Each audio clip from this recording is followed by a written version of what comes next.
Morning everybody. So this morning I'm wearing green. I'm at Lake 32 in Cirencester. I'm about to go swimming, but I thought I'd talk a little bit about how you could be getting your managers off on the wrong foot in their management career, and you could be doing it too late. But before we talk about that, let's talk about the colours.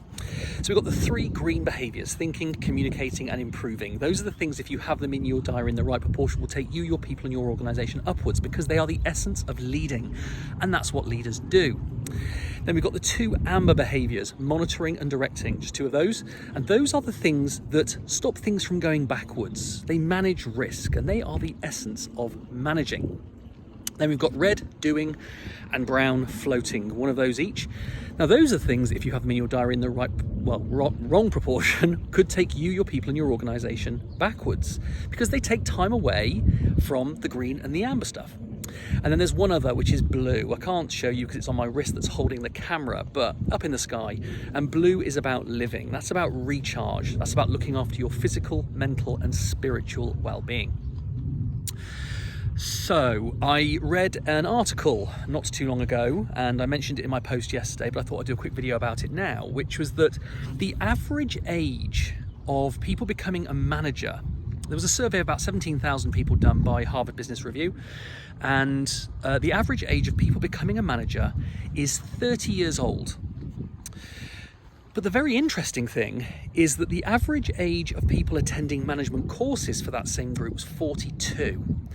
Now what that basically says is that managers on average are managers for 12 years before they actually be taught anything to do with management. So what generally happens is that most of their management skills come from people who have managed them before, who themselves have never really had decent management training, etc. So they're learning the bad habits.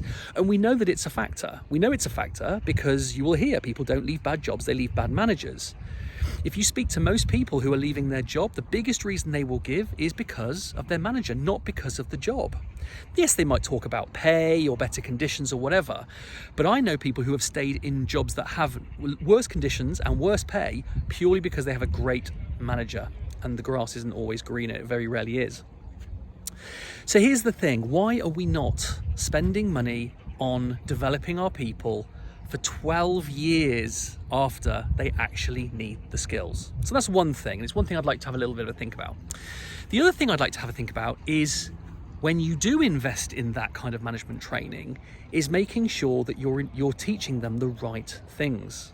Now, one of the things that I saw in my 20-year career in the city was that a lot of the management training that was given actually gave people who were going into management positions more to do when they already had so much. And here's the problem. Most managers who get promoted are prior experts. One of the reasons they become promoted is because they're an expert in their field. And this often draws out the possibility that people will take with them their tendency to be hands-on, to do what I call the red stuff, okay? Be productive and hands-on. Whereas as a manager, that's not your job anymore. Yes, of course, you're allowed to have your hands on when you're a manager. But the problem is that most managers are failing to manage, they're failing to do the amber and the green stuff because they're too busy with their hands on the red stuff. Now, what should always be happening with managers is it's the red stuff that you should be too busy for. When you get promoted to manager, green and amber are the priority for you. They are the things that you should be doing most of the time. And only when you have enough time left over should you do the red stuff. You should never hear somebody say to their people, I haven't got time to meet with you for one-to-ones, or I haven't got time to help you because I'm too busy. Managing is the only thing a manager shouldn't be too busy for.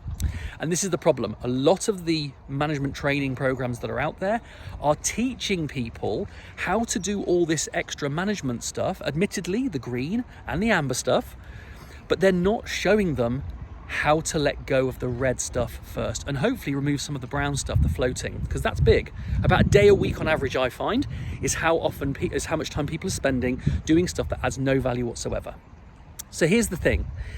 Definitely bring your people along earlier. Give management training a lot earlier in the cycle, preferably before they become managers. Tell them what management is about. But here's the other thing. When you start teaching them how to be a manager, first of all, teach them how to remove the things that they no longer need to do, not just to do the things that they are now supposed to do. Because I'm telling you one thing, as soon as they get back to their desk, the first thing that's going to happen is they're going to say, all that new stuff is great, but I haven't got time for it. So therefore, they revert back to where they were before. If you want to talk more about this, then please give me a shout, paul@diarydetox.com. In the meantime, I'm going to go for a swim, and I think you should have a great day and have a great week.